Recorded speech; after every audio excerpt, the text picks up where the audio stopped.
प्रिय भक्तों, जो इस दिव्य पौष पुत्रदा एकादशी की कथा को श्रद्धा और शुद्ध मन से सुन लेता है, उसके जीवन से संतान कष्ट, ग्रह कलह और भाग्य का अंधकार स्वयं दूर हो जाता है।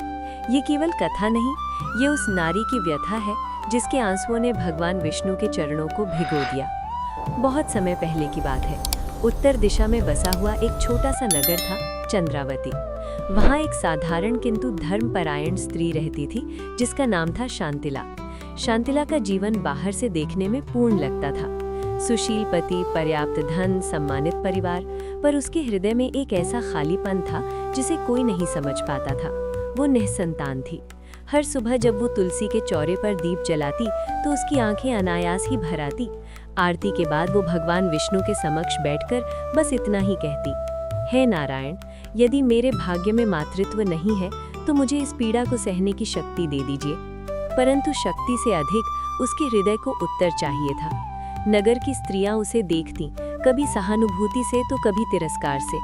किसी के शब्द तीर बन जाते।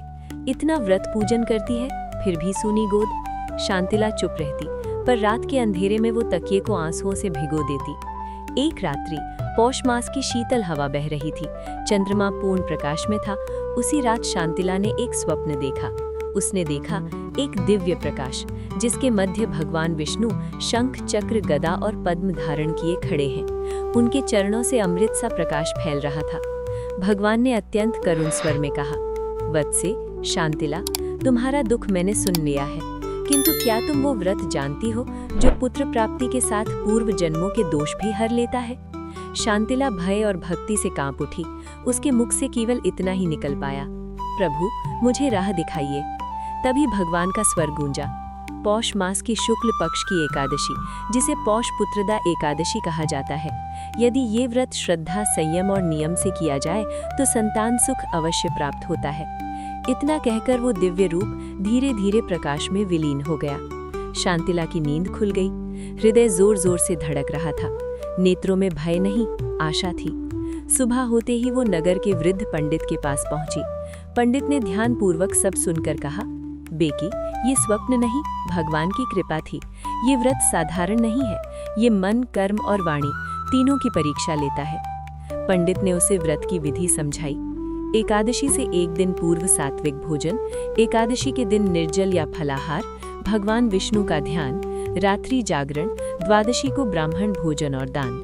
पर सबसे महत्वपूर्ण बात उन्होंने कही, व्रत तभी फल देता है जब मन में ईर्ष्या नहीं और हृदय में केवल विश्वास हो।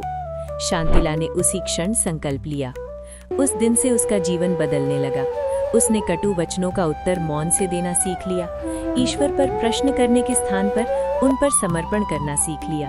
और फिर वो पावन तिथि आई, पौष पुत्रदा एकादशी। शीत की ठंडी सुबह, तुलसी चौरे पर जलता दीप और शांतिला की आंखों में एक अडिग विश्वास। वो नहीं जानती थी कि ये व्रत केवल उसकी गोद नहीं बल्कि उसके पूरे जीवन का भाग्य बदलने वाला है। प्रिय भक्तों, ये कथा यहीं समाप्त नहीं होती।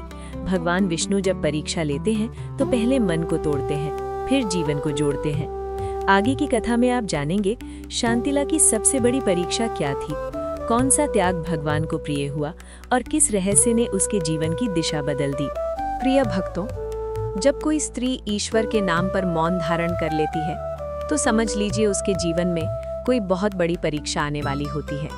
पौष पुत्रदा एकादशी की वो पावन रात्रि शांतिला के लिए केवल व्रत की नहीं बल्कि संयम और विश्वास की रात्रि थी।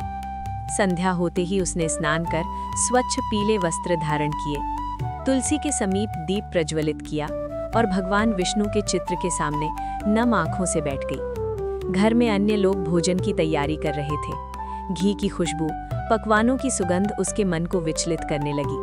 पर शांतिला का मन आज स्वाद नहीं, संयम मांग रहा था। वो नेत्र मूंद कर मंत्र जप करने लगी, ओम नमो भगवते वासुदेवाय। हर मंत्र के साथ उसका मन हल्का होता जा रहा था, मानो वर्षों का बोझ धीरे धीरे उतर रहा हो। परंतु ईश्वर की परीक्षा अभी समाप्त नहीं हुई थी। रात्रि का पहला प्रहर बीतते ही उसकी सास कमरे में आई। स्वर में कठोरता थी, इतनी ठंड में जागरण, पहले ही शरीर दुर्बल है, फिर ये सब नाटक क्यों? शांतिला ने आंखें खोली पर उत्तर नहीं दिया। उसने सिर झुका लिया। कुछ देर बाद पति ने भी कहा, शांतिला, यदि भाग्य में संतान नहीं तो इन व्रतों से क्या होगा? ये वाक्य उसके हृदय में बाण की तरह लगा, पर उसने स्वयं को संभाला। मन ही मन बोली, हे नारायण, आज यदि मेरा विश्वास टूट गया तो जीवन भर टूट जाऊंगी। उसने मौन में ही छोड़ा। वो जानती थी ईश्वर शब्द नहीं भाव सुनते हैं। रात्रि गहराती चली गई। नींद आंखों पर भार डालने लगी। पलकें भारी हो गईं। तभी उसे स्मरण आया पंडित के शब्द, ये व्रत मन, कर्म और वाणी तीनों की परीक्षा है। उसने जल का एक कण भी ग्रहण नहीं किया। केवल भगवान का नाम उसका सहारा बना। आधी रात बीत चुकी थी कि अचानक दीप की लौ तेज होकर कांपने लगी। शांतिला ने नेत्र उठाए। उसे प्रतीत हुआ मानो वही दिव्य प्रकाश फिर से कमरे में फैल रहा हो। वायु स्थिर हो गई, मन शांत। उसके सामने एक वृद्ध ब्राह्मण प्रकट हुए, मुख पर तेज, नेत्रों में करुणा। उन्होंने कहा, वत्से, क्या तुम जानती हो पुत्रदा एकादशी का फल क्यों इतना दुर्लभ है? शांतिला ने हाथ जोड़ लिए। महाराज, मैं कुछ नहीं जानती, बस ईश्वर पर भरोसा है। ब्राह्मण मुस्कुराए। वत्से, ये व्रत केवल संतान देने के लिए नहीं, बल्कि अहंकार हरने के लिए है। जो अपने दुख में भी ईश्वर को दोष नहीं देता, वही इस व्रत का अधिकारी है। इतना कहकर वे अदृश्य हो गए। शांतिला के नेत्रों से अश्रु बह निकले। ये आंसू पीड़ा के नहीं, शुद्धि के थे। रात्रि जागरण पूर्ण हुआ। प्रातःकाल उसने द्वादशी का स्नान किया। ब्राह्मण को यथाशक्ति दान दिया। पहली बार उसने भोजन से पहले ईश्वर का धन्यवाद किया। हे प्रभु, जो है वही पर्याप्त है। दिन बीतता गया, परंतु भीतर कुछ बदल चुका था। अब वो दूसरों की बातें हृदय पर नहीं लेती थी।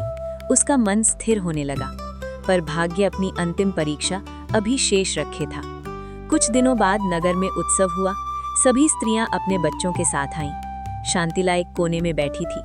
एक स्त्री ने हंसते हुए कहा, तुम्हारे लिए तो ये उत्सव व्यर्थ है। इस बार शांतिला का हृदय कांपा नहीं।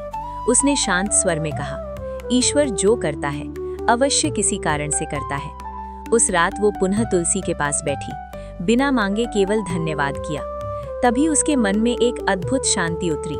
उसी क्षण दूर किसी मंदिर की घंटी अपने आप बज उठी, मानो भगवान विष्णु उसके विश्वास को स्वीकार कर रहे हों। प्रिय भक्तों, ईश्वर कभी भी सीधे वरदान नहीं देते। वे पहले मनुष्य को उसके दुख से ऊपर उठाते हैं। शांतिला की परीक्षा अब अंतिम चरण में थी, पर उसका फल सिर्फ वही नहीं, पूरे नगर को चकित करने वाला था। आगे आप जानेंगे कौन सा सत्य प्रकट हुआ, शांतिला के जीवन में कौन सा चमत्कार घटा और कैसे एक स्त्री का विश्वास पूरे वंश का भाग्य बदल देता है। आज का छोटा उपाय भक्तों के लिए। यदि व्रत के समय घर या परिवार से विरोध मिले तो एकादशी की रात्रि मन ही मन भगवान विष्णु से कहें, हे प्रभु, मुझे फल नहीं, केवल धैर्य दीजिए। ये भाव सबसे बड़ा दान है। प्रिय भक्तों, ईश्वर जब किसी को वरदान देने से पहले अंतिम कसौटी पर कसते हैं तो वहाँ न चमत्कार होता है न स्वप्न, वहाँ केवल धैर्य होता है। पौष पुत्रदा एकादशी के बाद शांतिला का जीवन ऊपर से शांत दिखता था, पर भीतर एक अनदेखा संग्राम चल रहा था। दिन बीत रहे थे। वो प्रतिदिन तुलसी को जल अर्पित करती, भगवान विष्णु का स्मरण करती, पर अब वो उनसे कुछ मांगती नहीं थी। उसकी प्रार्थना बदल चुकी थी। हे नारायण, यदि मेरा भाग्य वैसा ही है तो मुझे उसे मुस्कान के साथ स्वीकार करने की शक्ति दीजिए। पर नियति उसकी परीक्षा को और गहन बनाना चाहती थी। एक दिन नगर में घोषणा हुई, राज्य के वैद्य नए संतान दंपतियों का परीक्षण करेंगे। परिवार के लोगों ने शांतिला को समझाया, अब भी समय है, सब जांच करा लो। शांतिला मौन रही। उसने वैद्य के पास जाने से इनकार कर दिया। ये सुनकर उसकी सास ने कठोर स्वर में कहा, क्या तुम ईश्वर से भी बड़ा अपना अहंकार समझती हो? ये शब्द पहली बार शांतिला के हृदय में क्रोध बनकर उठे, पर अगले ही क्षण उसने आंखें बंद की और मन को थाम लिया। वो जान चुकी थी ये व्रत क्रोध पर विजय का भी व्रत है। रात्रि को वो बहुत देर तक सो नहीं पाई।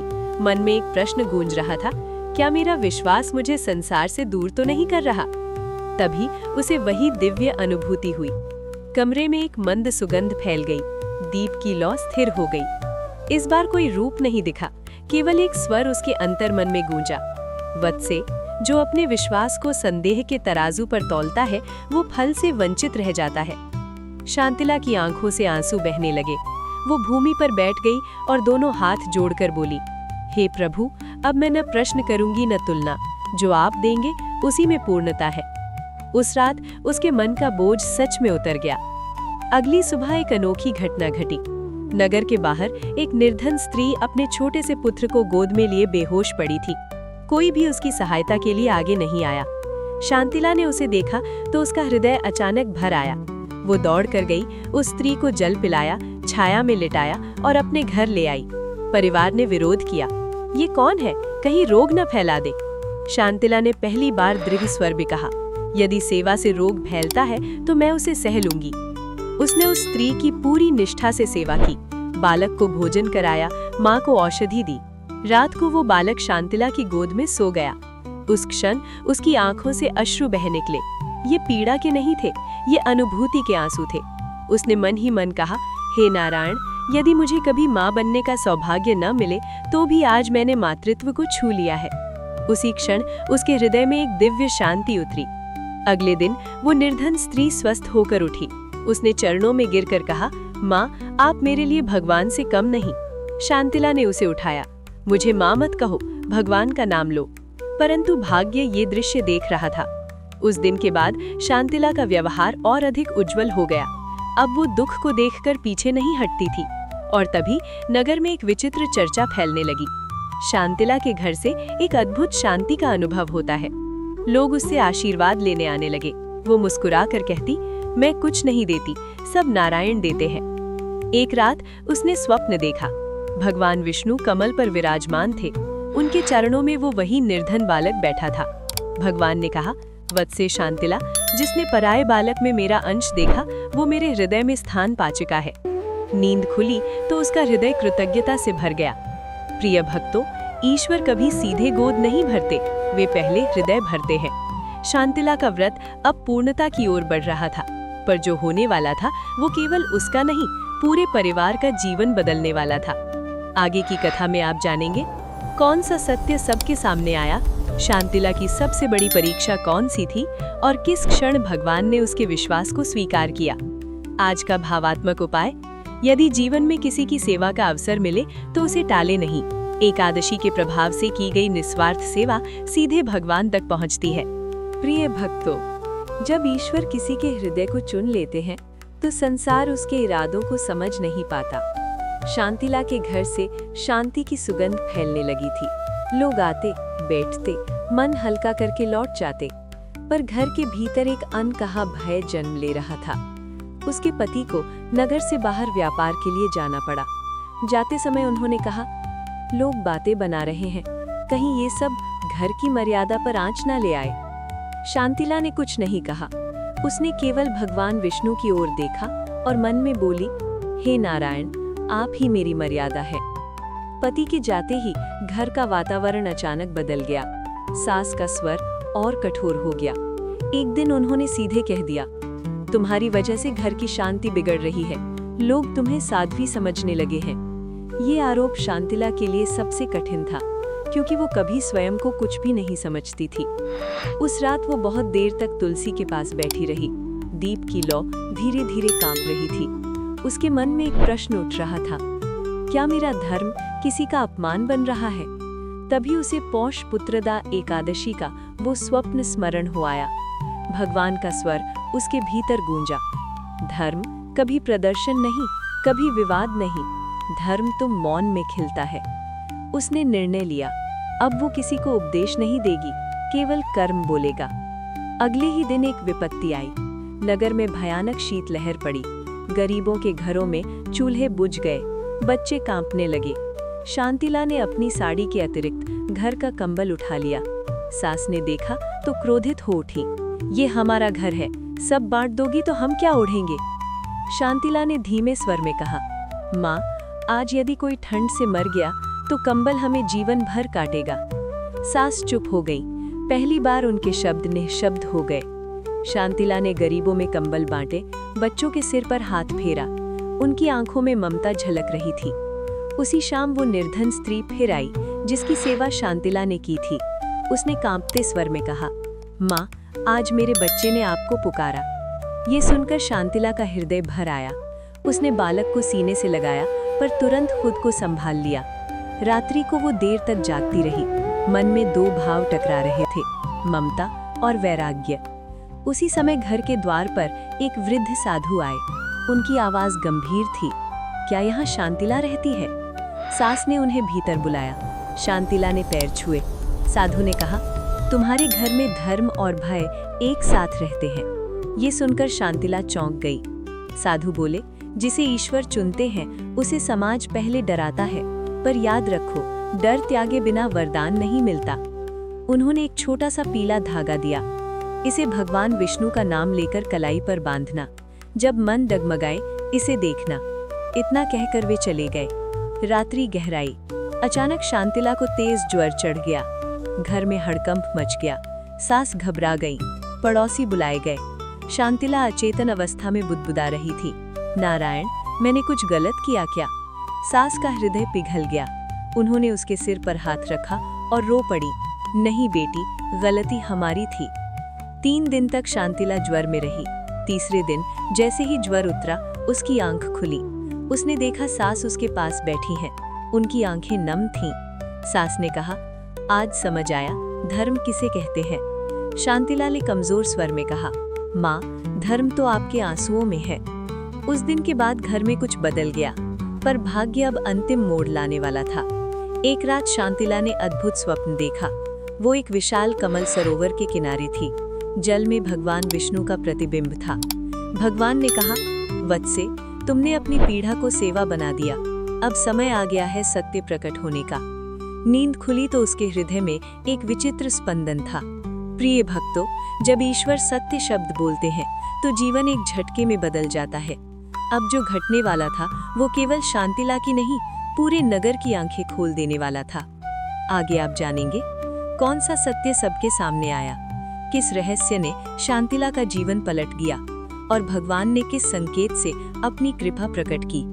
आज का छोटा उपाय, यदि परिवार में गलतफहमी या कठोरता हो तो एकादशी के दिन पीला धागा या पीला वस्त्र भगवान विष्णु के चरणों में अर्पित कर मन ही मन क्षमा मांगे। क्षमा से बड़ा कोई व्रत नहीं। प्रिय भक्तों, जब जीवन में सब कुछ सहने की सीमा पूरी हो जाती है, तभी ईश्वर मनुष्य को उसके उत्तर के सबसे पास ले जाते हैं। शांतिला के स्वप्न के बाद उसका मन अजीब सी बेचैनी से भर गया था। ये भय नहीं था, ये किसी अनहोनी की आहट थी।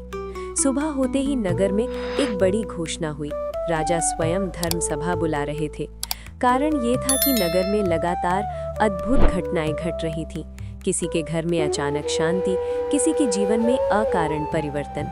लोग आपस में एक ही नाम लेने लगे, शांतिला। ये बात शांतिला के घर तक पहुंची तो सास घबरा गईं। उन्होंने कहा, बेटी, राज दरबार की बातें साधारण नहीं होती, कहीं ये नई मुसीबत न बन जाए। शांतिला शांत थी। उसके मन में भगवान का वही स्वर गूंज रहा था। अब समय आ गया है सत्य प्रकट होने का। वो धर्म सभा में गई। राजा के सामने नगर के विद्वान, पंडित और जन समूह उपस्थित था। राजा ने कहा, जिस स्त्री के कारण नगर में परिवर्तन की चर्चा है वो सामने आए। शांतिला आगे बढ़ी, सर झुका हुआ, नेत्र शांत। सभा में फुसफुसाहट फैल गई। किसी ने कहा, यही है वो स्त्री। किसी ने कहा, निःसंतान है पर लोग इसे देवी मानने लगे हैं। राजा ने प्रश्न किया, तुम क्या करती हो जिससे लोगों के जीवन बदल रहे हैं? शांतिला ने धीमे स्वर में उत्तर दिया, महाराज, मैं कुछ नहीं करती, मैं केवल भगवान विष्णु पर विश्वास करती हूँ। सभा में कुछ लोग हंस पड़े। एक विद्वान बोला, यदि विश्वास से सब बदल जाता तो दुख क्यों होता? ये प्रश्न शांतिला के हृदय में सीधा उतर गया। उसने नेत्र उठाए और पहली बार दृढ़ स्वर में कहा, दुख इसलिए होता है ताकि विश्वास अडिग बन सके। सभा स्तब्ध हो गई। राजा ने कहा, यदि ऐसा है तो क्या तुम ये कह सकती हो कि तुम्हारा विश्वास कभी नहीं डगमगाया? शांतिला की आंखें नम हो गईं। उसने कहा, डगमगाया पर टूटा नहीं। उसी क्षण सभा के द्वार पर वही निर्धन स्त्री अपने बालक के साथ आई। उसने सबके सामने कहा, इस स्त्री ने मुझे जीवन दिया, मेरे बच्चे को माँ की छाया दी। सभा में सन्नाटा छा गया। राजा ने उस बालक को देखा, फिर शांतिला को। राजा बोले, जो पराये बच्चे को माँ बना सके वो खाली नहीं हो सकती। ये शब्द शांतिला के हृदय में बिजली बनकर उतरे। उसी क्षण उसके शरीर में अद्भुत कंपन हुआ, हृदय जोर से धड़कने लगा। वो संभल न सकी और भूमि पर बैठ गई। सभा में हड़कंप मच गया। शांतिला की आंखें बंद थीं, पर चेहरे पर अद्भुत शांति थी। उसके होठों से केवल यही निकला, नारायण। और उसी क्षण धर्म सभा की घंटियां अपने आप बज उठीं। प्रिय भक्तों, जब ईश्वर सबके सामने संकेत देते हैं तो कोई तर्क काम नहीं करता। अब जो होने वाला था वो केवल एक स्त्री का वरदान नहीं, बल्कि भगवान की घोषणा थी। आज का भावात्मक उपाय: यदि जीवन में आपको बार बार अपना सत्य सिद्ध करना पड़े तो एकादशी के दिन भगवान विष्णु से कहें, हे प्रभु, मुझे सही सिद्ध नहीं होना, मुझे शांत रहना है। शांति ही ईश्वर का पहला संकेत है। प्रिय भक्तों, जब ईश्वर संकेत देते हैं तो वे आकाश नहीं फाड़ते, वे मनुष्य के हृदय को स्पर्श करते हैं। धर्म सभा में घंटियों का स्वयं बज उठना कोई साधारण घटना नहीं थी। पूरा सभागार स्तब्ध रह गया। शांतिला भूमि पर बैठी थी। उसकी श्वास गहरी थी, मानो कोई भारी बंधन टूट रहा हो। राजा स्वयं अपने आसन से उठकर उसके समीप आए। उन्होंने जल मंगवाया, पर जैसे ही शांतिला की आंखें खुली, उसकी दृष्टि राजा पर नहीं, आकाश की ओर थी। उसके मुख से धीमे स्वर में शब्द निकले, प्रभु, यदि ये मेरा अहंकार है तो इसे यहीं समाप्त कर दीजिए। ये सुनते ही सभा में बैठे विद्वान भी निश्शब्द हो गए। राजा ने कहा, तुम्हें विश्राम की आवश्यकता है। धर्म सभा स्थगित की जाती है। शांतिला को महल के समीप एक शांत कक्ष में ले जाया गया। उस रात उसकी चेतना जागृत और सुप्त दोनों के बीच थी। तभी उसे अनुभव हुआ कि कोई उसके समीप बैठा है, एक उज्जवल तेज, शीतल पर अत्यंत शक्तिशाली। इस बार कोई रूप नहीं, कोई आकार नहीं, केवल उपस्थिति। और फिर वो स्वर, वत्से, तुमने अपने दुख को कभी हथियार नहीं बनाया, यही तुम्हारा सबसे बड़ा धर्म है। शांतिला के नेत्रों से अश्रु बहने लगे। प्रभु, मैंने तो केवल आप पर भरोसा किया। स्वर आया, और वही सबसे कठिन व्रत है। उस क्षण शांतिला ने अपने भीतर एक स्मृति को जागते देखा, पूर्व जन्म की एक झलक। वो एक तपस्विनी थी, घोर तप में लीन थी, पर एक दिन अहंकार ने उसके मन को छू लिया था। मैंने ईश्वर को पा लिया है। और उसी क्षण तप भंग हुआ था। स्वर फिर गूंजा, तुम्हारा ये जीवन उस अहंकार के शमन के लिए था। शांतिला कांप उठी, तो क्या मुझे संतान सुख कभी नहीं मिलेगा? कुछ क्षण मौन रहा। फिर स्वर, जो माँ पराए बालक में मुझे देख सके, वो संतान से कभी वंचित नहीं रहती। इतना कहकर वो उपस्थिति धीरे धीरे लुप्त हो गई। सुबह हुई। शांतिला की आंखें खुली, चेहरे पर अद्भुत तेज था। महल में चर्चा फैल गई, आज ये स्त्री पहले जैसी नहीं लगती। राजा स्वयं उससे मिलने आए। उन्होंने कहा, रात्रि में एक अद्भुत स्वप्न मुझे भी आया।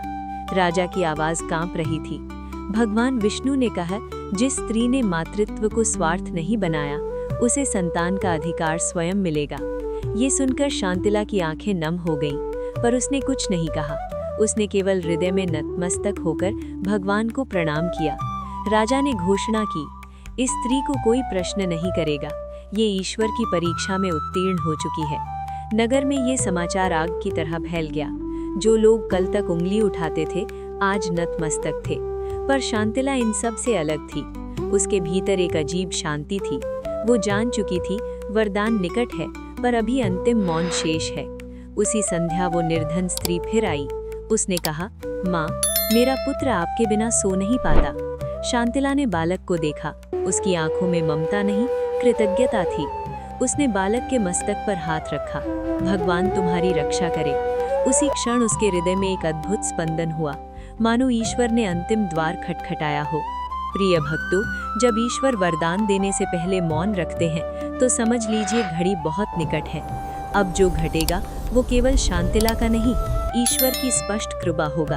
आज का गूढ़ उपाय: यदि जीवन में बार बार पुराने कर्म सामने आ रहे हों तो एकादशी के दिन भगवान विष्णु से कहें, हे प्रभु, मेरे कर्मों का फल मुझे स्वीकार है, पर अहंकार नहीं।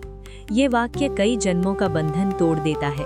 प्रिय भक्तों, जब ईश्वर वरदान देने ही वाले होते हैं तो वे पहले मनुष्य से उसकी अंतिम आस भी छीन लेते हैं। शांतिला के जीवन में अब कोई अपेक्षा शेष नहीं थी, न प्रार्थना, न याचना, न आंसू। उसके भीतर केवल एक भाव था, स्वीकार। राजा की घोषणा के बाद लोगों का व्यवहार पूरी तरह बदल गया। जो कल तक दूर से देखते थे, आज चरण छूने लगे, पर शांतिला हर प्रणाम से पीछे हट जाती। वो कहती, मेरे चरण नहीं, भगवान के चरण देखो। पर नियति अब अपना सबसे कठोर रूप दिखाने वाली थी। कुछ ही दिनों बाद शांतिला को अचानक असहनीय पीड़ा होने लगी। शरीर दुर्बल, नेत्र भारी और हृदय अजीब से भय से घिरा।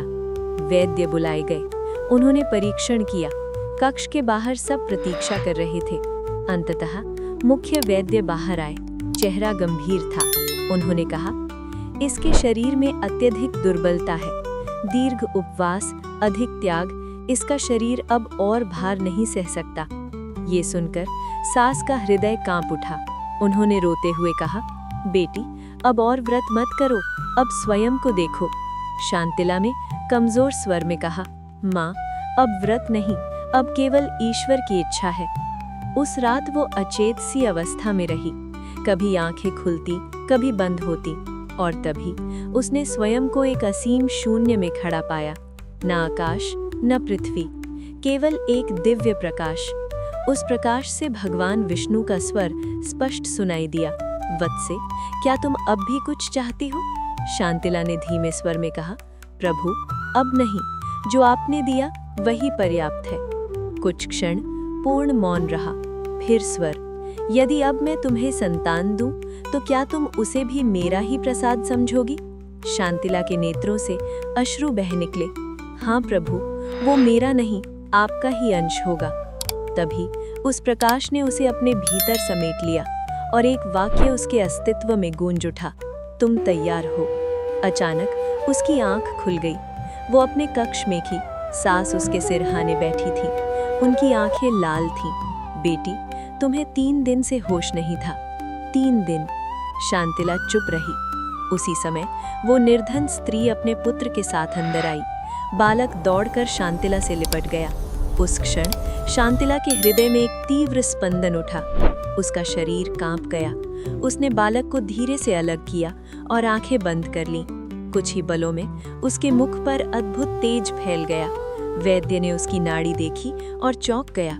ये असंभव है, शरीर में नई ऊर्जा है। शांतिला ने धीमे स्वर में कहा, ये मेरी नहीं, ईश्वर की है। उसी संध्या आकाश में एक अद्भुत दृश्य प्रकट हुआ। सूर्यास्त के समय आकाश सुनहरे पीले रंग से भर गया। मंदिर की घंटियां अपने आप बज उठीं। नगर के लोग घरों से बाहर आ गए। सभी ने देखा, तुलसी चौरे के ऊपर एक दिव्य प्रकाश स्थिर हो गया। शांतिला कांपते कदमों से वहां पहुंची। उसने दोनों हाथ जोड़कर आंखें मूंद ली और तभी भगवान विष्णु का स्वर स्पष्ट हुआ, वत्से, अब संसार को उत्तर मिलना चाहिए। प्रिय भक्तों, ये वो क्षण था जब वरदान शब्दों में ढलने वाला था। अब जो अगला दृश्य है वो केवल कथा नहीं, वो ईश्वर की सीधी घोषणा है। आज का मौन उपाय, यदि जीवन में शरीर साथ छोड़ने लगे तो एकादशी के दिन मन ही मन कहे, हे प्रभु, मेरी शक्ति समाप्त हो सकती है पर मेरा विश्वास नहीं। यही वाक्य अंतिम द्वार खोलता है। प्रिय भक्तों, जब ईश्वर स्वयं उत्तर देने आते हैं तो शब्द भी कांपते हैं। तुलसी चौरे के ऊपर स्थिर हुआ वो दिव्य प्रकाश धीरे धीरे और उज्जवल होने लगा। संपूर्ण नगर निश्शब्द खड़ा था।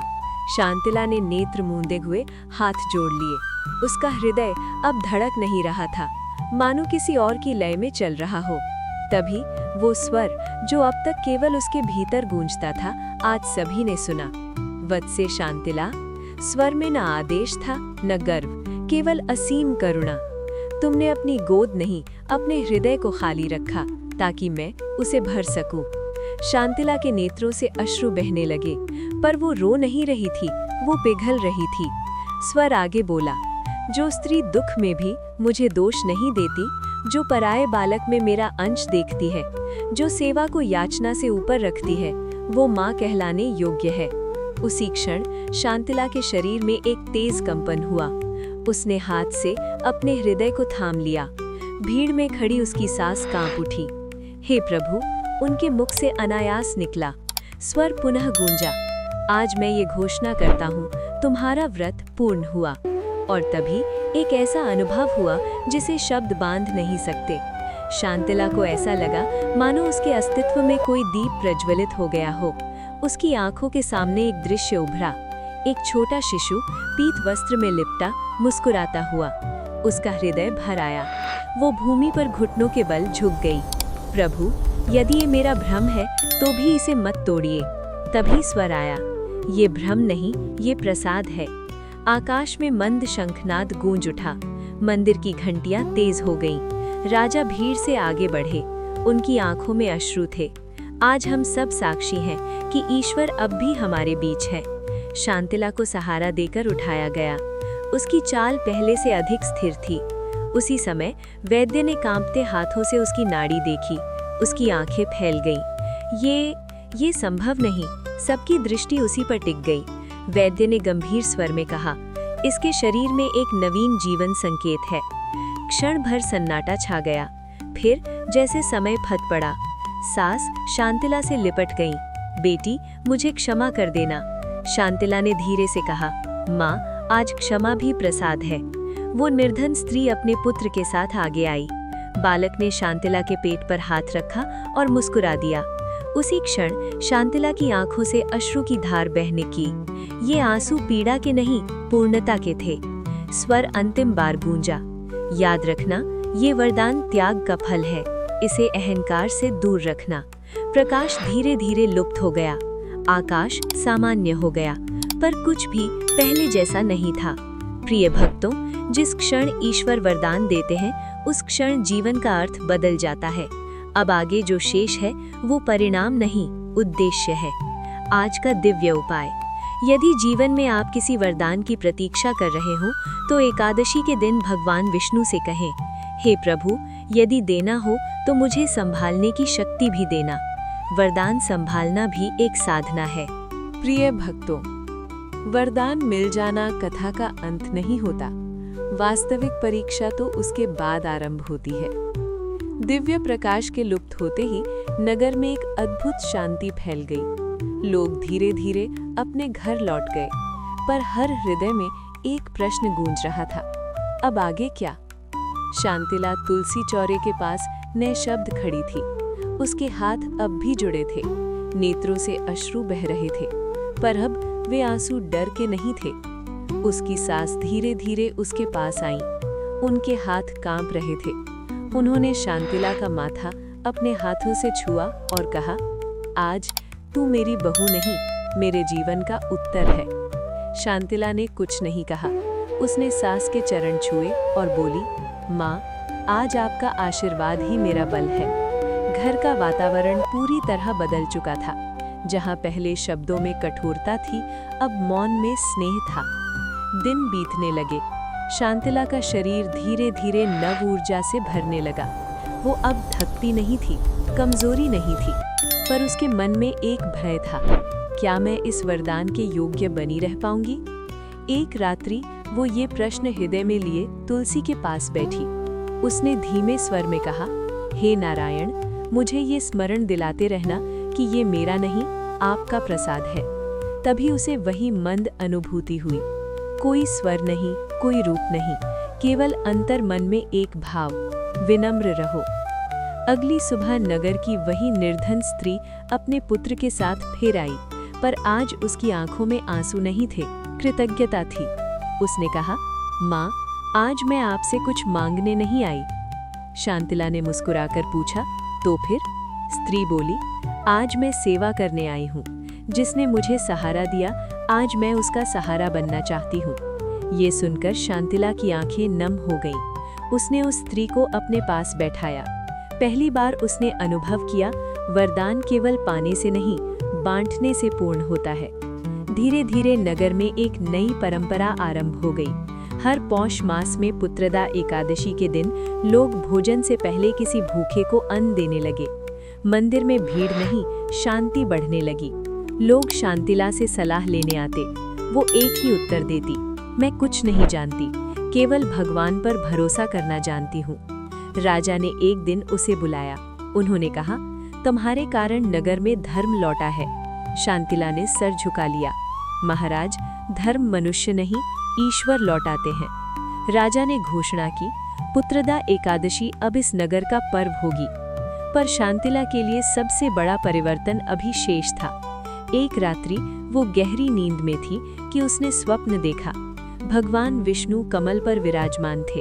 उनके चरणों में वो नन्हा शिशु खड़ा था जो अब और अधिक उज्जवल था। भगवान ने मंद मुस्कान के साथ कहा, वत्से, अब तुम केवल माँ नहीं, मार्ग हो।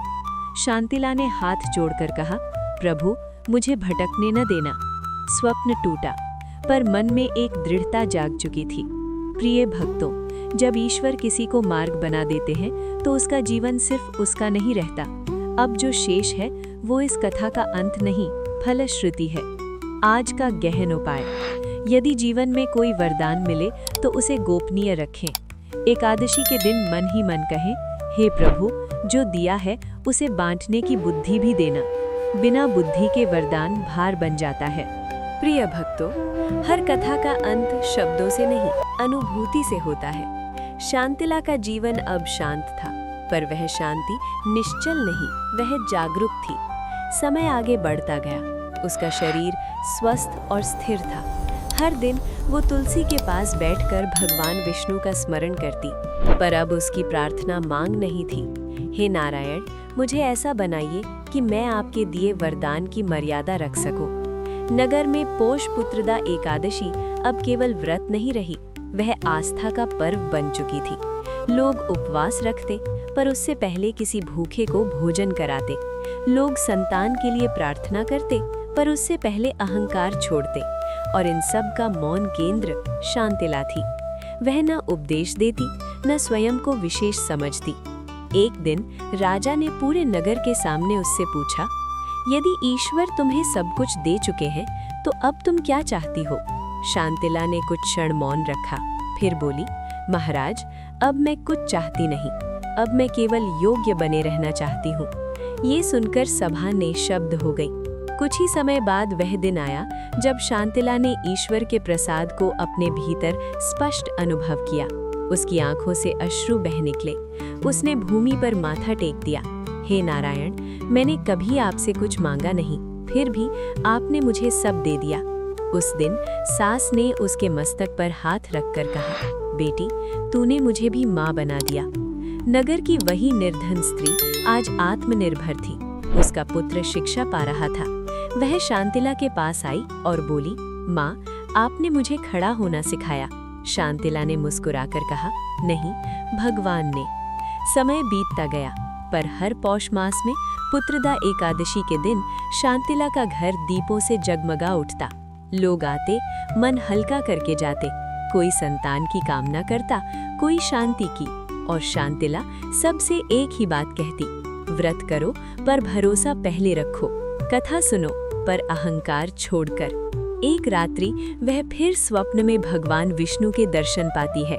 भगवान कहते हैं, वत्से, आज तुम्हारी कथा पूर्ण हुई। शांतिला ने हाथ जोड़कर पूछा, प्रभु, क्या मेरा जीवन अब समाप्ति की ओर है? भगवान मुस्कुराए, नहीं, अब तुम्हारा जीवन कथाओं में जिएगा। नींद खुली। शांतिला की आंखों में अश्रु थे, पर होठों पर शांति थी। प्रिय भक्तों, ये कथा केवल शांतिला की नहीं, ये हर उस भक्त की है जो बिना शर्त ईश्वर पर भरोसा करता है, जो पौष पुत्रदा एकादशी की इस कथा को श्रद्धा और नियम से सुनता है। उसके जीवन से संतान कष्ट, गृह कलह और मन का भय धीरे धीरे दूर होता है। पौष पुत्रदा एकादशी पूर्ण फलश्रुति। इस व्रत को करने से संतान सुख की प्राप्ति होती है, पूर्व जन्म के दोष शांत होते हैं, दाम्पत्य जीवन में मधुरता आती है और मन में स्थायी शांति बसती है। जो स्त्री या पुरुष इस व्रत को निस्वार्थ भाव से करता है, भगवान विष्णु उसके जीवन की दिशा स्वयं संभाल लेते हैं। प्रिय भक्तों, यदि ये दिव्य कथा आपके हृदय को थोड़ा सा भी स्पर्श कर पाई हो, तो इसे अपने परिवार और प्रियजनों के साथ अवश्य साझा करें। पौष पुत्रदा एकादशी के दिन भगवान विष्णु का स्मरण करें, तुलसी के आगे दीप जलाएं और मन ही मन अपनी मनोकामना ईश्वर को सौंप दें। भगवान शब्द नहीं देखते, वे भाव देखते हैं। ऐसी ही पावन व्रत कथाएं और दिव्य रहस्य सुनने के लिए धार्मिक दर्पण से जुड़े रहिए। भगवान विष्णु आपके जीवन में सुख, शांति और संतान सुख प्रदान करें। ओम नमो भगवते वासुदेवाय।